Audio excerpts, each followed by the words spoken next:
Welcome to the Get Out In It podcast, keeping our mental and physical well-being balanced by heading out into nature and doing stuff. The activity isn't important. Walk, run, hike, bike, whatever it is, just find something you enjoy and get out in it. The point of this podcast is to show how ordinary people can achieve extraordinary levels of health and fitness.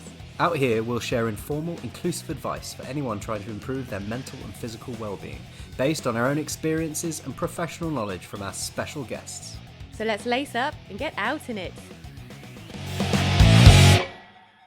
So here we are, episode 1. We've had our well-polished intro and we're about to get into it. How are you, Maria Herring?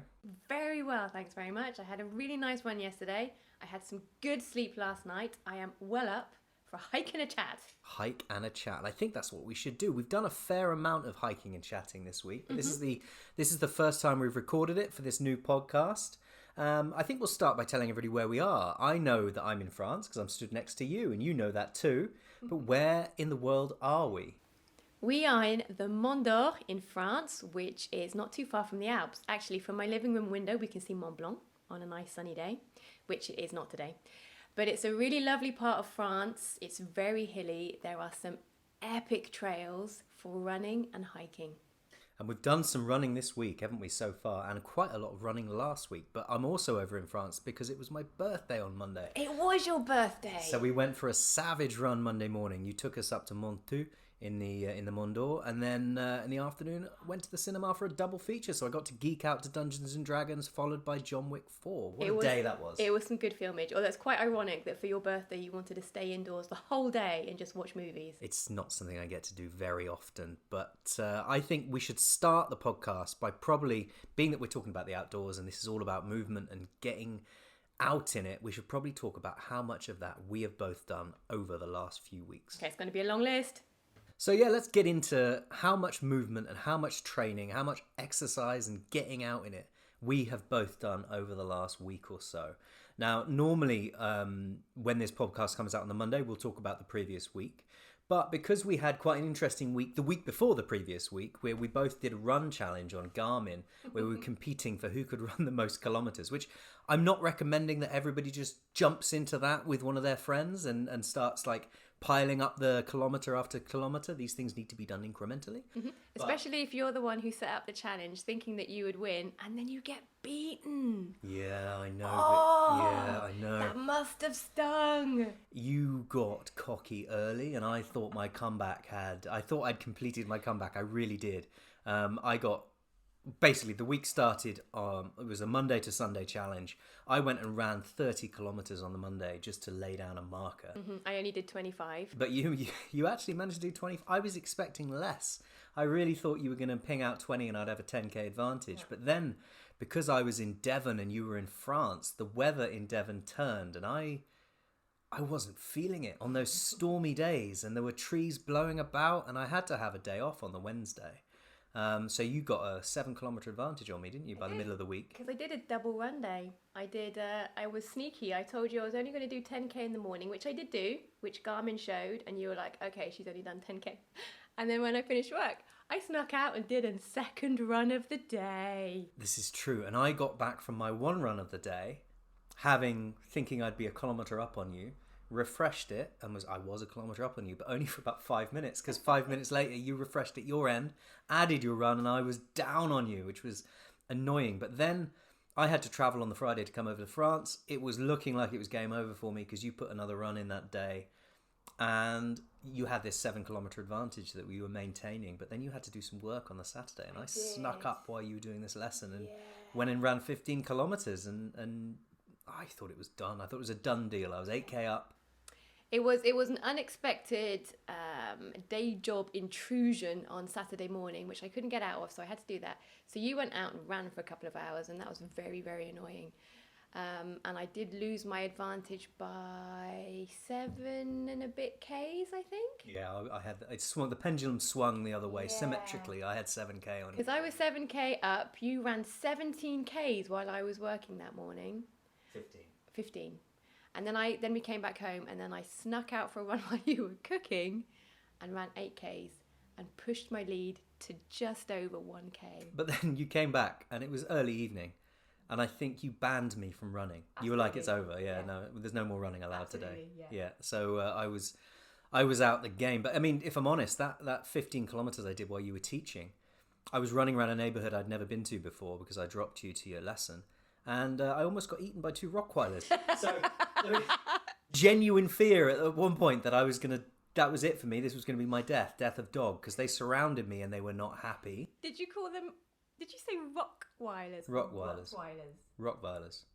Okay. Yeah, and I was thinking, well, this is the end for me. But also, I was thinking, your version of events would be James went out for a run, dropped me to my lesson, went out for a run from the car, and just never came back. Because no one would have found me, because these dogs are sizable and they'd have eaten me. Eating you whole. But then that was the end of that week, wasn't it? And you'd run 65k come the end, 63k or something like that. And I think it was 60, 63, 62 to me. So I was 62k and you were 63, which is the most I've run in a week this year so far, because as we'll talk about over the coming weeks, we've both been battling busyness and injury and illness.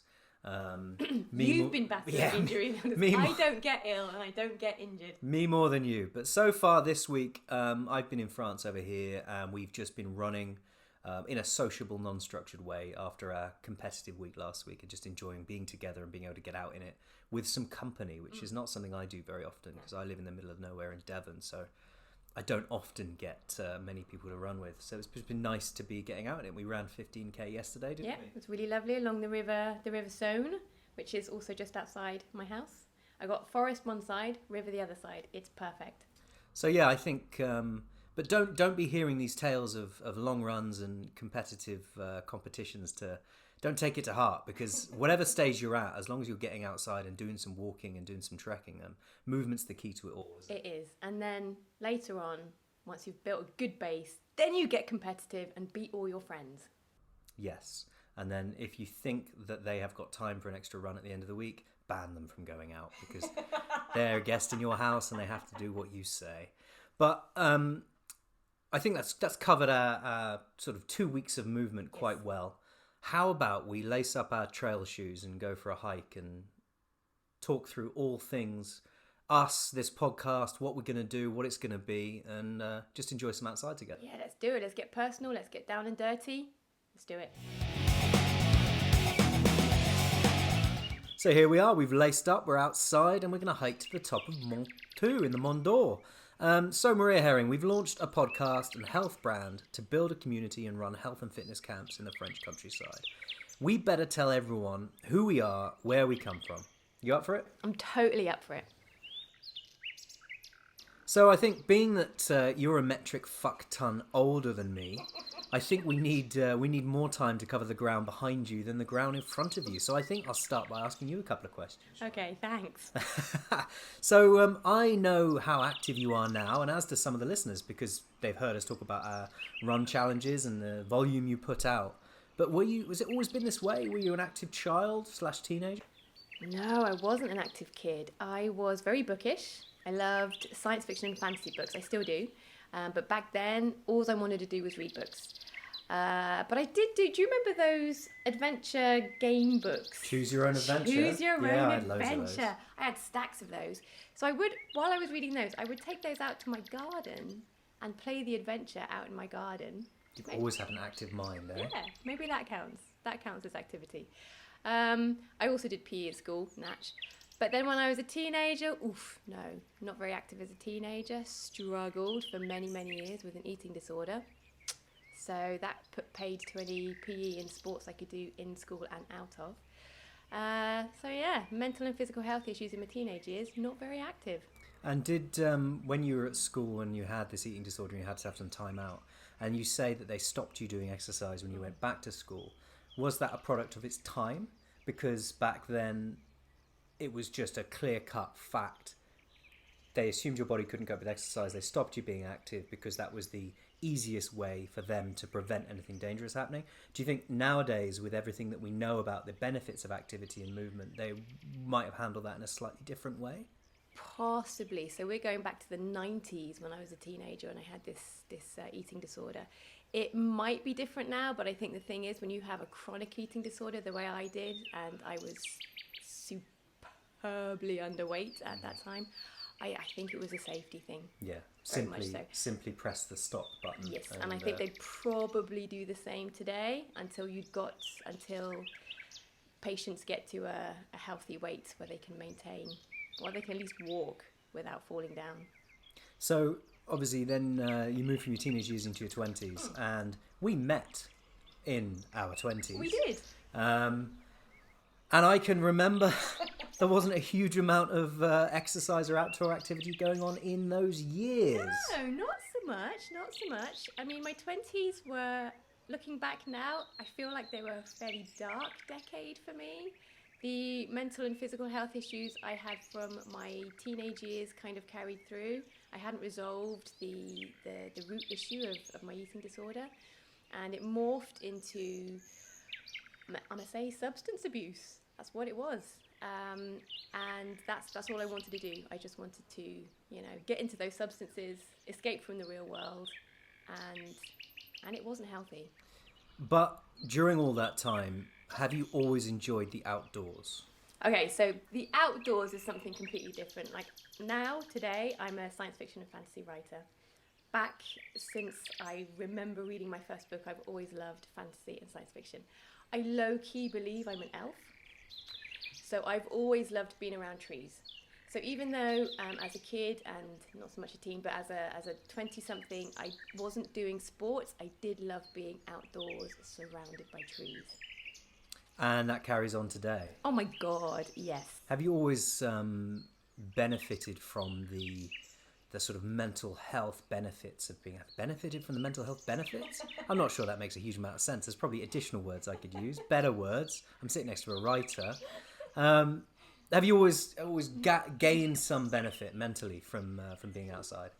I guess I have. I mean, I've done a lot of reading since then about the benefits of being outdoors, especially trees. Trees are like these magical beings that do amazing things. We'll find out in later episodes, but they are magical beings that do wonders for the human organism. So even though back in the day I didn't understand any of the benefits of being outdoors, obviously I reaped them. Do you think during those years when you were struggling with your mental health, in your teenage years and in your 20s, do you think the love of the outdoors and the love of being outside was your subconscious crying out for a little bit of help there? Yeah, totes. Absolutely. So fast forward, you've got through your 20s, you're into your 30s, and you've found a love for hiking. You're outside, you're soaking it up. You've got past some of the more turbulent times in your 20s. And then COVID hits, doesn't it? What happened? Okay, so COVID, that just put a spanner in all the works. Like in my 30s, I'd moved to France by then, and I was living in this gorgeous region of France, and so I really was taking hiking to another level. It wasn't for sports or for I wasn't doing it consciously to maintain weight or anything like that. It was just because there was a forest right outside my house, and I was like, oh my God, there's trees. So I was hiking non-stop. Also, pre-COVID, I don't drive. So to get to work, I ride a bike. So pre-COVID, I was actually pretty active just on a daily basis, cycling to work, doing my hikes. It was all good. Now COVID hits, and we're in lockdown for 2 months here in France. And my activity went from being outdoors quite a lot every single day, plus weekend day-long hikes. You were only in lockdown for 2 months? Like proper lockdown. It felt like a lifetime in the UK. I mean, we'll mention later, I've got an autoimmune disease, so I was shielding for... I didn't leave my house for 9 months, I don't think. Anyway, carry on. I interjected. That's all right, no worries. No, 2 months here, but then we had curfews and all sorts of stuff. So fully full-on lockdown was 2 months. And we were only allowed to go outside for 1 hour a day. It was rubbish. It was so rubbish. So I was really, really sedentary for 2 months. And I did what probably quite a lot of people did. And I just started eating to fill in that boredom. Do you know what I mean? It was really, really bad. And that period has a two-pronged impact, doesn't it, really? Because not only are you... I mean, everyone out there's thinking, well, an hour a day is enough to get out and do it for a run or do some exercise. But when you're losing your steps in that day as well, because you're not walking to any lessons, you're not cycling anywhere, you've got that sort of... that moderate exercise that you do without thinking throughout the day. And when you live in a live in a building and you're not allowed to leave that building apart from for an hour a day, you ain't moving around very much, and you're not actively burning calories as your day goes by. So, you know, what happened to you in that period? I gained a bunch of weight. I don't think this is a shocking story. I think probably the same thing happened to many, many people during lockdown, but I did gain about, oh my gosh, like 5 kilos or something. And I'm quite short, so it was quite noticeable on my form, these extra 5Ks, and it was just, I could feel it. Like my whole being felt really sluggish, and I needed to get rid of it. And so was that a bit of a wake-up call? Yes. And how did that wake-up call come about? Did you wake up one day and think, I need to do something about this, or was it a gradual thing? No, it was a mixture of the both, actually, because in that first month of lockdown, like, I'm an introvert. I liked lockdown for not having to go out and see other people. That suited my character really, really well. It sucked because I wasn't doing my constant daily activity and gained a bunch of weight. So it was both. I could feel during those 2 months that my body was changing, and it was gaining weight, and it was becoming more sluggish. Even when I was doing my hour a day exercise on the hills around here, I was like, wow, this is harder than it used to be.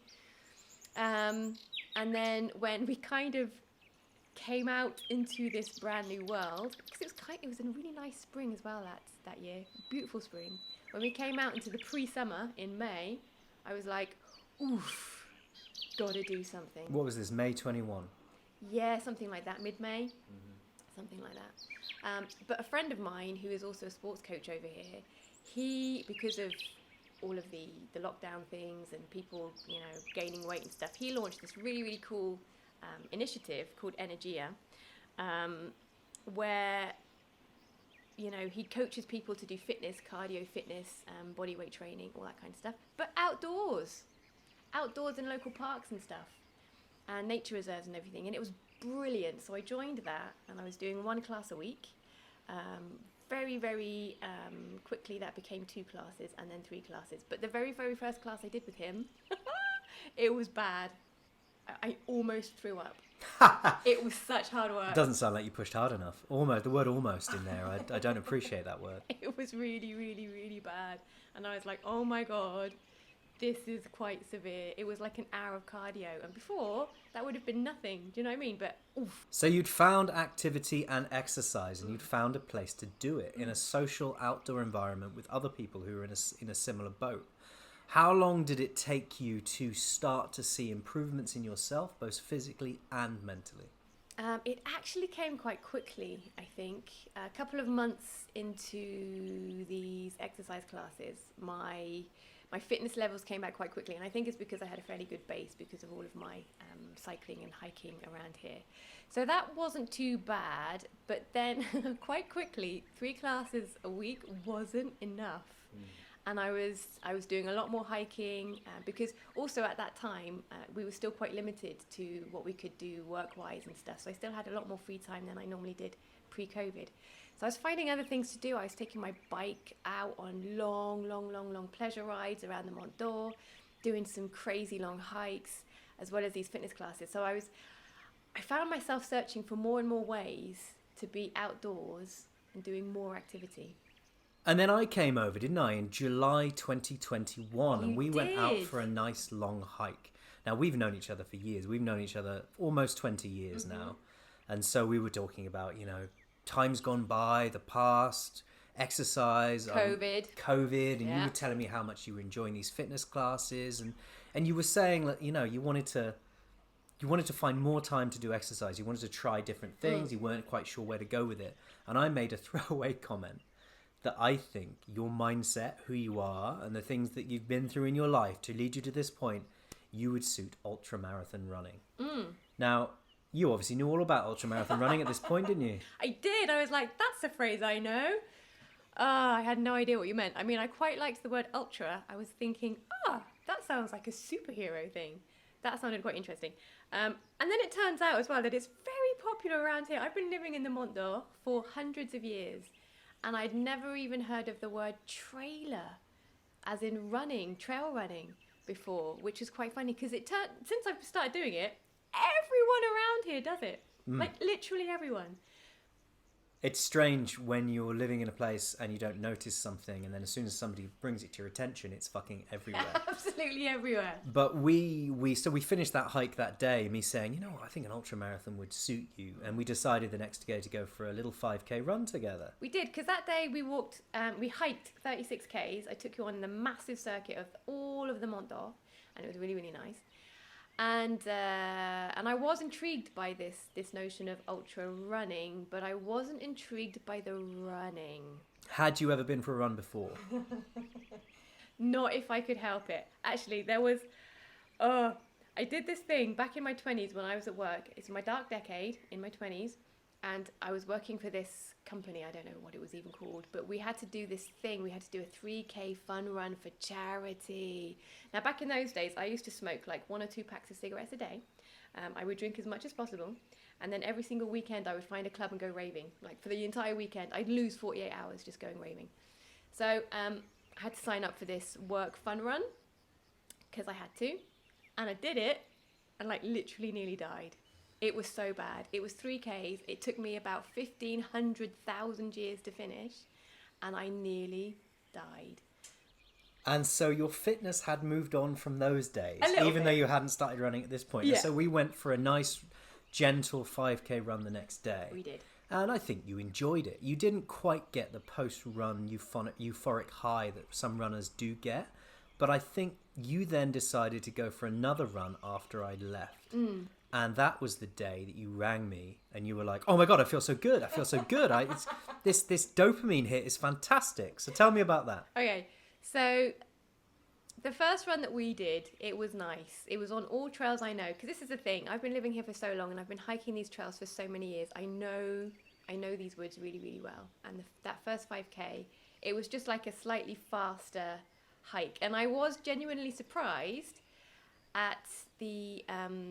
It wasn't as hard as I thought it was going to be. It wasn't easy, but it wasn't as hard as I thought it would be. And then when you went back to the UK and I did a run on my own, again on trails that I know really, really well, it wasn't even that much more. I think it was maybe a 6.5K up and down some hills and stuff. But yeah, when I got back home, I think the euphoria was, oh my God, I ran. But also the dopamine. And it was wicked. It was really intense. And so where do you go from there? Well, how did you... Because I know the answer to that question being, we went for that first run in July, and 3 months later you completed your first 56-kilometre ultramarathon, which I think is fantastic. And you are the distillation of everything that we want to not encourage. We're not trying to encourage people to sign up for an ultramarathon in 3 months, but... You went from a non-runner to someone who'd completed something that, if asked 2 weeks before you did that first run, you never thought would ever be possible. And you were reaping the benefits physically and mentally from that. So tell me about that journey. Well, I had to do a lot of training. There was a lot more training in it than I thought. Because I was thinking, I could hike 56k, no worries. Because I've done super long hikes before, no worries. Running that distance is obviously completely different. So I was astonished by the amount of non-running training that I also had to do. The strength training, which you threw into my schedule. Dictated. Yeah. Which, I do because I know I have to. It's not fun though, because it's not outdoors. It's not my favourite. No, we'll be talking about in the coming episodes, we'll be talking about the benefits of strength training, especially as we get older, how important it is to buttress yourself with the ability to put the demands on your body that you do want to put on as you become an endurance runner. If you decide to become an endurance runner, even if you're hiking, I think as you get older, strength training is critical. It's the fountain of youth, but don't let me get boring and go off on that one. You just bang on about strength training all the time. All the time. But yeah, so it was astonishing to me the amount of training that I had to do in order to run that 56k, because I was heading into this goal journey thing that I wanted to do in blissful ignorance of what it actually was. I don't know what 56k is. Who can envisage that? No one can. It's impossible. So I was just thinking, yeah, it'd be a nice day out. It'd be fun. So yeah, the level of training I was doing, how quickly it ramped up into a lot of training in a week, was quite shocking to me. Although I did enjoy it. I was still doing my fitness classes with my friend Tony. I was doing my yoga, which I've been doing for many years as well. And then adding all of these longer and then longer runs, as well as all the strength training. It was astonishing to me the amount of training it took. So it was surprising the amount of training, but also in parallel with that, was it surprising how quickly you adapted to it and how quickly that level of training became digestible? Because I think when you first start on a fitness journey or a self-improvement journey, sometimes going out for an hour's walk a week can seem like a lot. But once you start moving and you start to get that dopamine, you start to reap the benefits of it, it becomes evident very quickly how you can fit activity time into your life. Yeah. I mean, I'm a teacher over here, and I teach, I have private students, so I'm all over the place. I don't teach in a school with a fixed timetable. I've got lessons all over the place, all over the Mont d'Or, and my timetable is a bit weird. So I can kind of shimmy in training in between work, which is quite nice. But it also, like, after a while, you want to do it. Like, there is something, well, it's addictive. It is addictive. You become addicted to that sensation, not only of having completed the training, but you become wary of the feeling of not having completed the training, if you know what I mean. Exactly. As that day goes by where you have a day off and you think, oh, I can't be bothered today, you start to kick yourself for not having got outside. Even if it's just, if you're not feeling it and you change your planned run into just walking around the block for an hour, getting outside and doing something is worth its weight in gold. There'll be episodes to come where we talk about some of the events we've done. And we talk about probably in more detail in that first ultra that you did of 56 kilometers. We did it together. But the question I'm going to ask you now is that now you've found this new level of activity, this new level of focus, where does it go from here? I don't know. I mean, this year, so for the last couple of years, since October 21, October 22, we've both done the UTBV, which is the Ultra Trail Beaujolais Vert, which is basically that ultra marathon that we've been banging on about for the last couple of minutes. That's 55k. This year, we're doing the UTBV again, but they've changed it a little bit. They don't do the 55k anymore. You have to do 80. Oh, it's 20 or 80, isn't it? Yeah, and obviously 20 is like, why even get out of bed for 20? So we're doing the 80.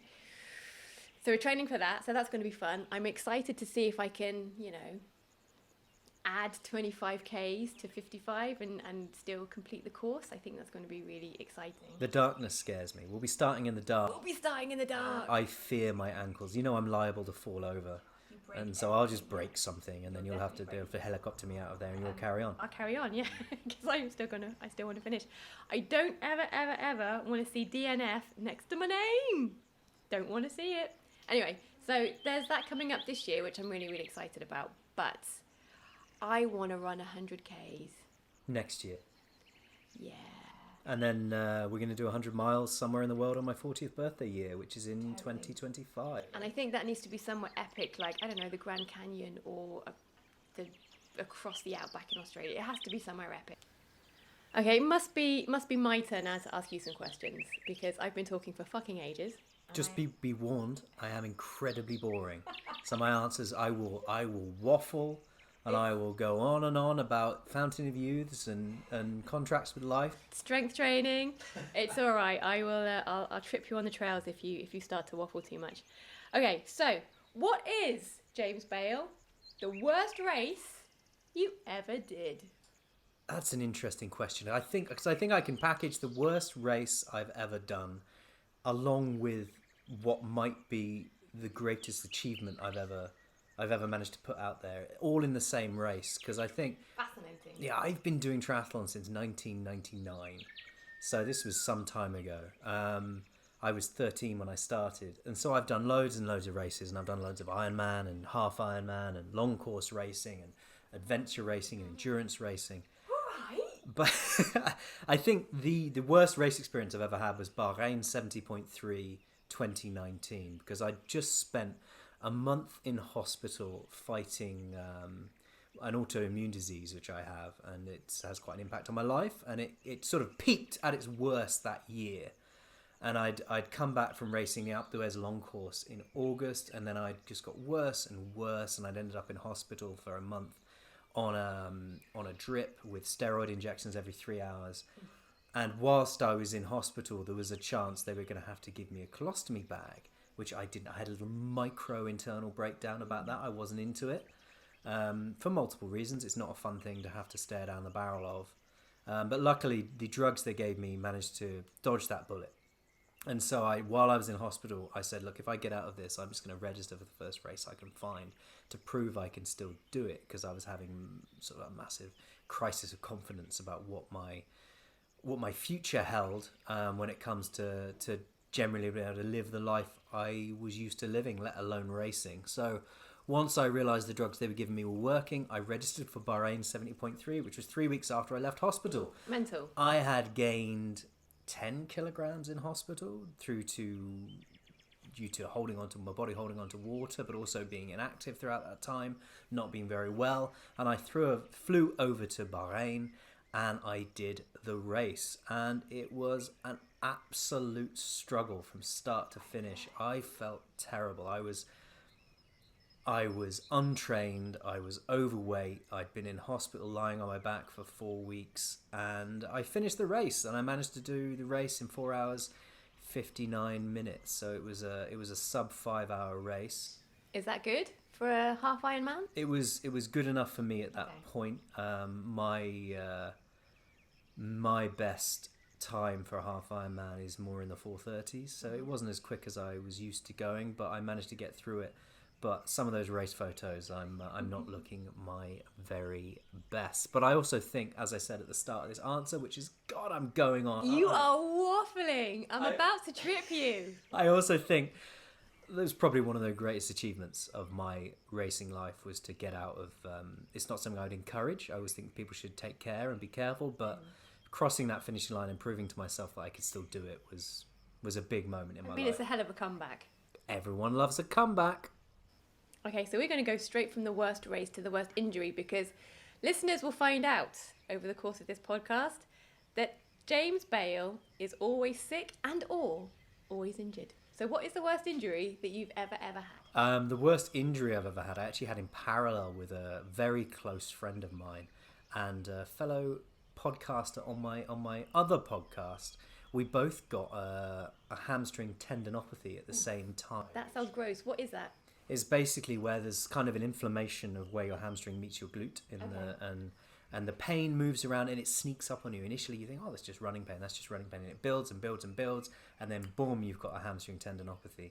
And it took almost a year to get over this thing. And in fact, that was the point in my life where I realized I needed to start taking my strength training much more seriously, because it's not about stretching the hamstring. It's not about, because that just irritates this injury, and it's all about strengthening the hamstrings and strengthening the muscles. And so that's when I really started taking my weightlifting seriously. But anyone out there who has struggled or is struggling with a hamstring tendinopathy, I feel your pain, because it is a right pain in the arse, literally and figuratively. Okay, we're going to do something a bit more positive now, because I feel like my first two questions were slightly negative. So, James Bale, when did you do your first ever proper race, and what was it? Well, as I said earlier, I've raced triathlon since 1999 when I was a 13-year-old lad. But I would say the first proper race I did was in year 10 secondary school cross-country race. And it was what it was. Everyone does cross-country once a year when they're at school. But that was the first time I realised I enjoyed running and also might be quite good at it, because I'd never really trained for a run race before. I assumed I wasn't very good at sports. I don't know why, I just did. Probably because I wasn't one of the people at school who played the mainstream sports that you do. I didn't play much football, I didn't play much rugby. I mean, I did PE once a week, but I was alright at it. But then I entered this cross-country race and I just accidentally came second. Accidentally came second. I was just running my race, and then I came around the corner and was announced as a second place runner. And so that was when I twigged, actually, I quite enjoyed that, and there might be something in this. So I joined the local triathlon club, and my first ever triathlon was Wadebridge Triathlon. But why triathlon? Because you just said you came second in a running race. Why did you go, oh, so then I must do triathlon? Well, my granddad was a very, very strong bike rider when he was a younger man, and still is to this day. And so I'd always had a thing for cycling. And then my dad came back from work one day, and he was a runner, and he'd done some swimming, and he just said, "Do you want to join the tri club?" And I didn't know what a triathlon was at that point. What is triathlon for listeners who may not know? It's a combination of swim, bike, and run, generally in that order, but it can be in any order. But as you can see from the word tri, it's a three sport event: swim, bike, run. It can be over any distance, but your standard distance is a sprint, super sprint, Olympic, middle distance, which is the 70.3, and then Ironman, the iron distance. And so I just got into the multi-sport world, and ever since then, my life has pretty much anchored itself around endurance sports, with the odd gap. I think we both had a bit of a gap in our 20s. Well, I had a gap. You hadn't really started at that point. Hadn't even started, no. My sports didn't start till my 40th year.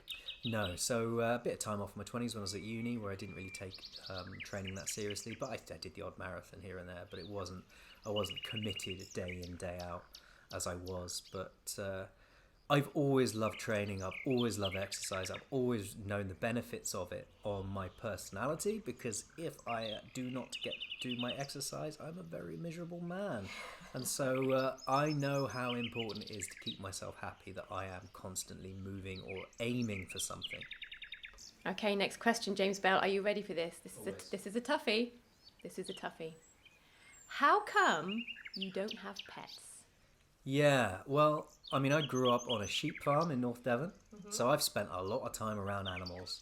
I had horse riding lessons inflicted on me when I was a kid, and for a man with asthma who's allergic to horses, it wasn't pleasant. So I've spent my time around animals. Always had cats and dogs when I was growing up, but now that I run my own household, I travel a lot for work, or I have travelled a lot for work, and it just wouldn't be fair to have an animal in the house that I wasn't there to look after constantly. And so maybe one day there may be another pet in my life, but right now I just haven't got the scope for it. And as all of those listeners out there with pets know, no one likes somebody with an animal that doesn't take it seriously. This is true. I have a fun fact about the word pet. Go on. So in France, the French word pet means fart. Ah, and you've got plenty of those, eh? I've got so many pets. Okay, so let's go back to sports for a little bit. Now we've talked about animals. Who is the endurance athlete that you idolise the most? I'm not sure I like the word idolise, Alright. because I'd like to think I don't idolise anybody. I know that if Tim Ford were listening to this podcast, he's desperately hoping I say his name now. But no, I think I'm going to split this into two categories. Historically, the sports person I looked up to most when I was a kid, and still do to this day, is probably American cyclist Greg LeMond, 3-time Tour de France winner, 2-time world champion. I just think the way he went about executing his sport and his way of being was fantastic. I think he's one of the nicest men I've ever met in my life. Have you met him? I met him on the Champs-Elysees in Paris at the end of the Tour de France in 2015. And he gave me a cuddle, and he gave me one of his yellow jerseys from 1986. Wowzers. So it was quite the fanboy moment. I've got that yellow jersey signed on my wall, and a picture of him hugging me next to it. That's the epitome of idolisation. Yeah, he won his first Tour de France in 1986, and then he was shot by his brother when he was hunting in a hunting accident with a shotgun, and he had pellets all in him, and he's still got some of them in him to this day. And it took him a long time to come back from that. Then he came back and won the most epic Tour de France of all time in 1989, where he beat Laurent Fignon in the Champs-Elysees time trial. First use of error bars in the Tour de France by Greg LeMond. and then he won the 1990 Tour de France. But then the doping era kind of overtook him a little bit, and he fell off a cliff there, but not through anything he did or didn't do. More through the scientific methods some of the other racers started using in the 90s and the rise of the EPO era. But Greg LeMond is the man. And I would say it's hard, I think, as you get older, as you advance through your 30s into your 40s, to certainly use the word idolise for any sports people that are current, because they are a lot younger than me. They're all in their 20s, and I don't idolise a 20-year-old. That ain't never going to happen. But I think a good shout out for people that I'm looking up to at the moment would be, I like what Matteo van der Poel and Wout van Aert are doing in cycling. I like the style of racing they're bringing to professional cycling. The cyclocross element, the sort of no holds barred attacks that we're seeing. They're really bringing the racing back to what it was in the 80s, of just letting it all hang out and seeing what happens when you roll the dice. As I can imagine, you know well what Wout and Matteo are up to. I mean, all of those names and sports words you just dropped, I understand them completely. Right, we're getting serious, James Bale. This is a very serious question. Are you ready? Yeah. Like, genuine serious. How do you manage your chronic illness in endurance sports? Yeah, so I mentioned earlier that I've got an autoimmune disease. I was diagnosed in 2009 with something called ulcerative colitis, which is an inflammation of the colon, which is well fun. And yeah, I mean, it took a long time to get a handle on it. And initially, for the longest time, I probably didn't manage it very well. I just carried on trying to do what I was doing and belligerently saying, I'm not sick. I can, it'll be fine. And I was just getting sicker and sicker. And then every time I tried to up the training, I would find myself getting very sick again. And it was a yo-yo. For a long time, it was a yo-yo. When I was diagnosed, I researched healthy eating and it was the catalyst, I think, my diagnosis of trying to go down a healthier road when it comes to consumption. Fallen off the wagon a few times in between then and now. It's not been a clear, straight line, but I think I've got a real handle on it now. And in 2009, my solution to tidy up my diet was to go sort of whole food, plant-based. Because back then, it was less about what I was putting into my diet, but more about forcing myself to make the right choices. If I like rules and I like lines I can't cross. If I'm in a restaurant and I'm a whole food plant-based athlete who doesn't eat animal products or dairy, then I can't have the big giant chocolate cake that's on the menu for dessert. And there weren't many options then for want of a better word, vegans to eat unhealthy options. You just had to have what was on the menu, what you could or couldn't have, and it also helped make healthy options at home because it shoved more veggies down your throat because those were what you could eat, more pulses, more grains. I was improving my diet without really having to try. It's easier now to be an unhealthy vegan than it was back then. Oh, totally. Even in France, when I moved over here, I went vegan quite quickly. I went vegan in 2008, and for me it was more of an ethical choice because of animals that I love. I love animals. Didn't you copy me? Wasn't I the? No, I went vegan in 2008. You went vegan in 2009. You were not the catalyst. I don't even think we were back in touch in 2009. Never not been in touch. But even in France now, like when I was vegan in 2008 in France, no vegan options. Like you could barely find plant-based milk. Now it's a completely different landscape. It's so easy to be unhealthy over here. But I think as a vegan or plant-based, it does force you to really concentrate on what you're eating and how you cook, because you've just chopped out a big part of a mainstream diet. So I think it's a really, really good thing for people to think about. It makes you think more about what you are and aren't consuming, I think. That was my whole basis. It came from a health perspective for me. I wanted to improve what I was eating to try and help manage my illness. Then came the sustainability element, and nowadays I'm just not that interested in eating animals. So it's been a gradual process. But I mean, that's just part of the picture, I think. But sorry to interrupt, but did you notice that when you did go plant-based, did that have a huge impact on your autoimmune disease? No, it was less. It was more what I wasn't eating that had the impact, I think. not stressing my digestive system out too much with all the red meat, not consuming dairy that isn't really designed for me. Big reduction in processed foods, maybe? Yeah, and a huge reduction in processed foods. But that was only part of the picture. I mean, an autoimmune disease isn't solely what you consume. Stress is a huge part of it. I try and manage my stress as best I can. I'm on bi-weekly injections to suppress my immune system. So yes, those injections are really good at managing my disease, but I have to live with a suppressed immune system, which is not awesome. So I have to be very careful when it comes to picking up illnesses, colds, things like that. Or if I do get sick, I sometimes have to come off my injections to build my immune system back up so I can get well again and get racing again. And when it comes to training, I'm religious about my nutrition. I eat a lot of vegetables. I'm religious about getting my recovery, making sure I sleep well enough, getting my protein in to keep myself satiated and keep my muscles recovering.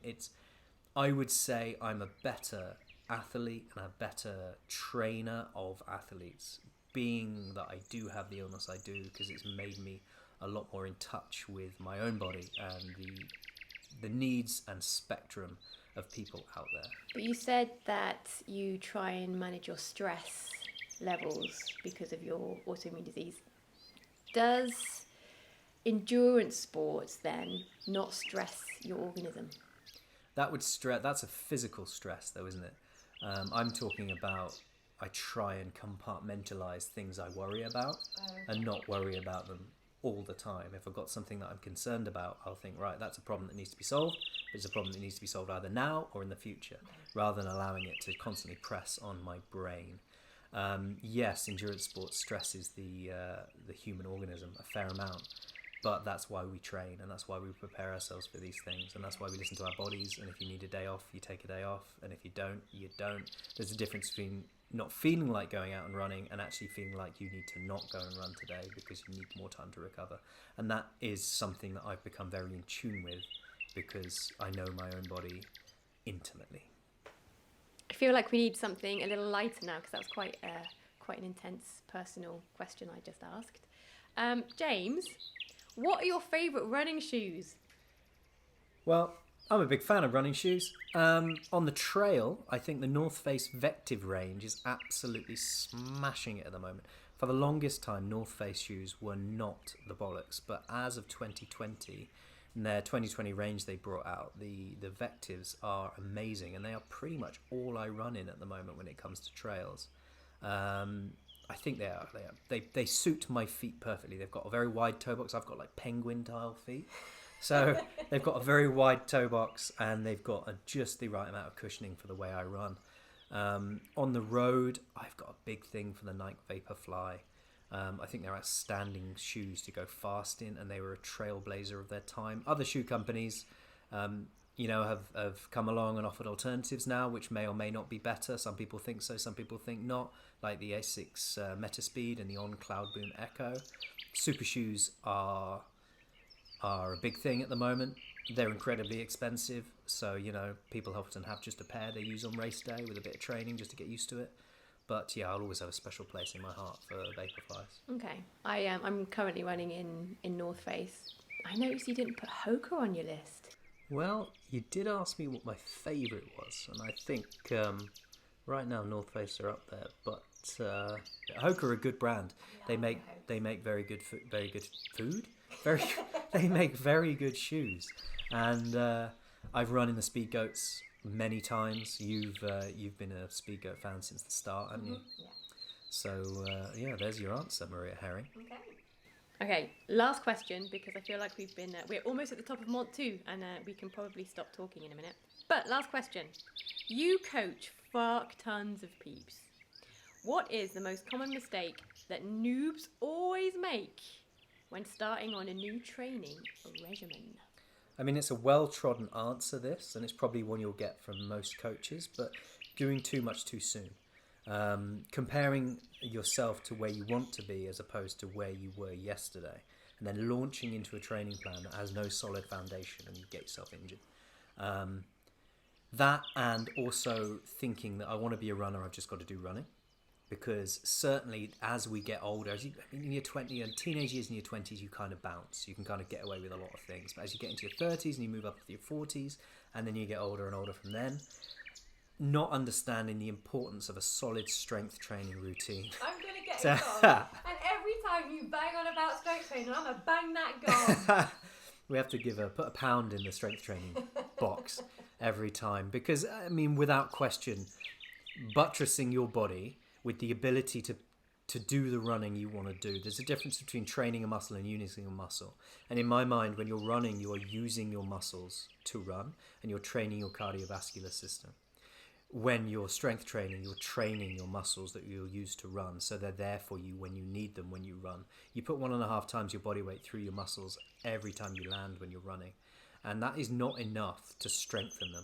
That is just relying on them be there for you so you can use them to run. That's why you need to put some weight through them outside of your run training so that when you need them, they are there for you. Oh, that's really interesting. So I do 3 or 4 training runs a week. When I do those runs, I'm not training my muscles at all. I'm working them. You're working them, yeah. You're working them. You're training your heart and your lungs. Huh. So that's why I have you doing calf raises quite as often as I do. I hate calf And raises deadlifts so much. I hate and them. squats I hate and them. hip thrusts. Oh, squats I like. I love a squat. You have incredible squat form. I do love a squat, but calf raises can get right to fuck. Yeah, so as we get older, we've got to put the necessary processes in place to ensure that we get injured as little as possible, and we keep ourselves going, because longevity is the answer, isn't it? And look, you're going to hear me say it many, many times. Strength training is the fountain of youth. Cardio is incredibly important, and we need to find a mix and a balance between the two. Never neglect your cardio. If you want to be an endurance runner, you've got to get out and run. But you've got to have that foundation and underpinning strength to allow yourself to do that. Okay, so for all those noobs out there, don't do too much too soon. Well, that's the end of our hike. We've reached the top of Mont 2, and there's a cafe up here, isn't there? So we're going to sit and have a coffee in a minute. But over the next few weeks, we're going to have many, many guests, many, many topics. But it's been really nice getting to know a little bit about you. I've learned so much about you, James Bale. There you go. What should we do now? Oh, mate, let's get a coffee.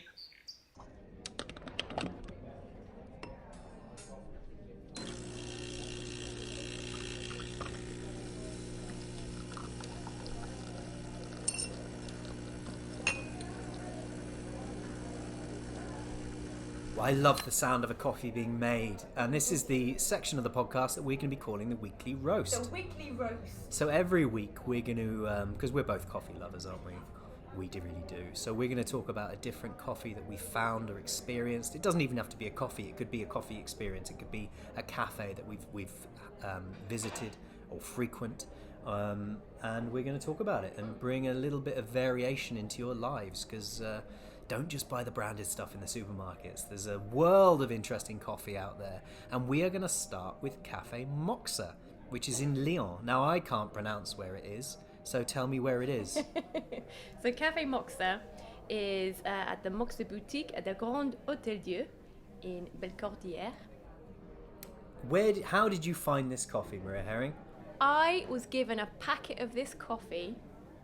I can't remember what flavor. I can't remember exactly what flavor it was. But my friend Christelle, who lives just down the road from me, for my birthday, she gave me a packet of coffee beans from Cafe Moxa, and oh my god, they were the absolute bollocks. It tasted like caramel. It does indeed. I mean, I've got one in front of me now. I can attest for that. It's a beautifully smooth coffee. You're drinking an oat milk latte, and I've got myself a nice little espresso here, haven't I? Because I'm a big fan of I like to really experience the flavour of the beans, whereas you mask it with oatiness. But the thing is, this because I got a packet of coffee for my birthday, and then I found the cafe in Lyon, which I don't live in Lyon, I live outside of Lyon, but when I went into the cafe, it turns out that they've got all of these different coffees from all of these different countries. So right now I'm drinking the Colombian one, because that's a really nice caramel one. And every now and then I'm gonna pop into the Weekly Roast a different country of beans. I think we should sit here, get ourselves a cake, and enjoy our coffees. and we're back from our hike. We're back from our coffee experience. We are gonna relax, and I think a good thing to do at the end of the week, when you're relaxing and thinking about the week that's just passed, is to consider what went right and what went wrong, because it's all very easy to be one of these social media influencers who lives a perfect life, but we all have our struggles and we all have our moments. So this section of the podcast is called Let's Be Honest. What did you struggle with in this last week when it comes to getting outside, being active, and maintaining a healthy lifestyle? Okay, so I mean, I think the big for last, edit that bit out. For me, last week, our challenge, as much as I loved it, and it was unstructured. I enjoyed the unstructured nature of our workouts last week, because we were just running as many Ks as possible. But over here in April, the weather is really temperamental. And one day it'd be really, really nice and warm and sunny.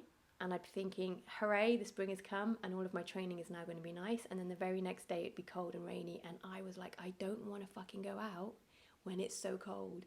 And I struggled with it. And it was only because we were doing that challenge that I went out and ran. If it hadn't have been for that challenge, I would have stayed indoors.